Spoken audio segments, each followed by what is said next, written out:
लेकिन इन सब के बीच सबसे बड़ा सवाल यह है कि यह हादसा हुआ कैसे, और ये समझने के लिए आपको एक बार फिर लेकर चलते हैं मेरे सहयोगी शिरीन के पास, जो बताएंगे किस तरीके से यह हादसा हुआ और क्या सवाल खड़े हो रहे हैं।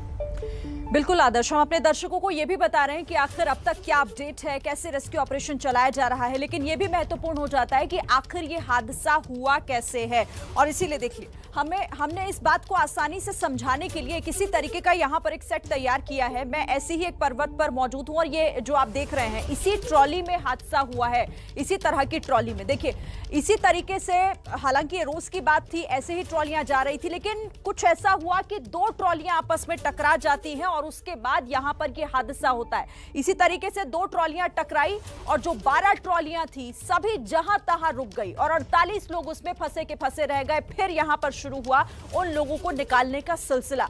काफी चुनौतियां रही, एयरफोर्स को लगाया गया, एनडीआरएफ पहले से ही वहां पर मौजूद थी, MI-17 हेलीकॉप्टर के जरिए वहां पर अभी भी रेस्क्यू ऑपरेशन चलाया जा रहा है। आप मेरे पीछे जो ये तस्वीरें देख रहे हैं इसके जरिए आप देख भी सकते हैं कि कैसे हेलीकॉप्टर से जवान को नीचे उतारकर और कोशिश ये हो रही है कि उस ट्रॉली के दरवाजे तक उसे पहुंचाया जाए और फिर एक एक कर वहां से लोगों को निकाला गया है।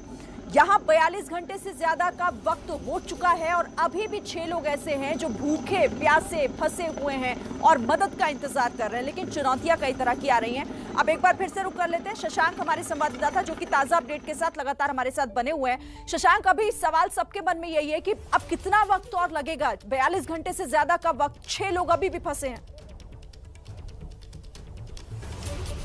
देखिए मैं आपको अपडेट कर दूं, अब 5 लोग फंसे पड़े हैं। 9 की संख्या थी वो घट गई है, 5 लोग टोटल हैं जो वहाँ फंसे पड़े हैं। हेलीकॉप्टर्स लगे हुए हैं कि उनका सेफली रेस्क्यू हो जाए। ऊंचाई पर, सबसे ऊंचाई पर है ये दोनों जो ट्रॉली है, इसलिए थोड़ा वहाँ पर हेलीकॉप्टर के जरिए रेस्क्यू में दिक्कत हो रहा है, लेकिन हर संभव कोशिश की जा रही है कि जो 5 लोग अंदर फंसे हैं उनको सकुशल वहाँ निकाला जाए। पहाड़ों के बीच में 2000 फीट की ऊंचाई पर ट्रॉलियाँ हैं। लगातार एनडीआरएफ, सेना, स्थानीय प्रशासन लगा हुआ है कि उन 5 जिंदगियों को किसी भी तरह बचा लिया जाए।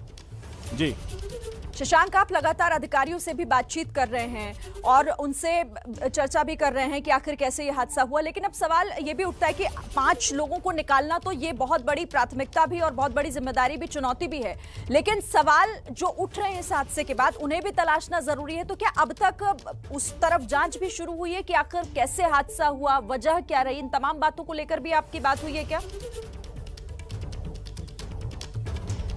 देखिए एसडीएम से अभी हमारी बात हुई थी कुछ देर पहले, लाइव बातचीत, तो उन्होंने कहा था कि दामोदर वैली कंपनी को इस रोपवे का संचालन का जिम्मा दिया गया था, लेकिन इन लोगों को लग रहा है कि लगता है ठीक से मेंटेनेंस नहीं हुआ है और उस कारण से ये घटना घटी है। लेकिन उन्होंने साफ कहा है कि जांच होने दीजिए, जो तस्वीर है वो खुद सामने आ जाएगा। उन्होंने एसडीएम ने कहा कि हम लोग यहाँ स्थानीय अधिकारी हैं, हम लोग की पूरी कोशिश होगी कि निष्पक्ष जांच हो, जो दोषी होंगे उनके खिलाफ कार्रवाई होगी। वैसे 2-3 बात और सामने आ रहा है कि पहला ये कि बहुत तेज़ी से ये ट्रॉली चलाया जा रहा था ताकि हर राउंड जल्दी जल्दी पूरा किया जाए और ज़्यादा से ज़्यादा लोगों को उसमें भरा जाए। क्षमता से ज़्यादा लोगों को उसमें भराया गया था।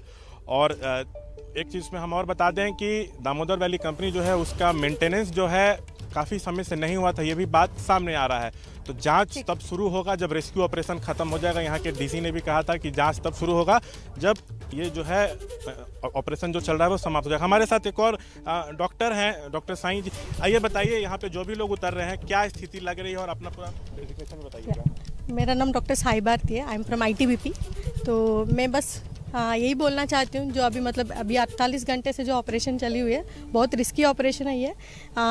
तो आज बस हमारा यही मकसद थी सबको सलामत मतलब नीचे पहुँचाए और उनकी जितने भी मतलब मेडिकल, मैं खुद ही डॉक्टर हूँ तो मैं अभी फेस कर रही हूँ, बहुत सारे लोग डिहाइड्रेशन में आ रहा है और कुछ बच्चे पैनिक अटैक में भी आ रहा है। इतनी ऊंचाई से निकालते वक्त हो सकता है मतलब अटैक भी होगा उनका। तो ये सारे मेडिकल कंडीशंस को यहाँ पे तुरंत हम रेस्क्यू करके मतलब इन लोगों को नीचे उतारने के बाद तुरंत एम्बुलेंस के द्वारा पहुँचा जाते हैं। अगर यहाँ पे अगर ऐसा मुझे लगता है यहाँ पे फर्स्ट एड ही देना पड़ेगा तो पहले हम फर्स्ट एड दे के फिर उनको यहाँ से निकाल रहे हैं।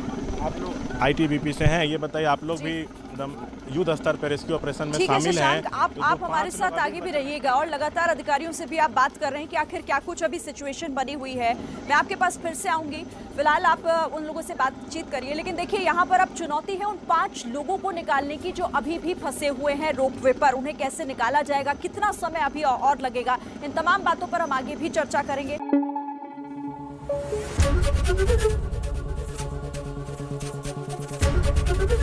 ABP News, आपको रखे आगे।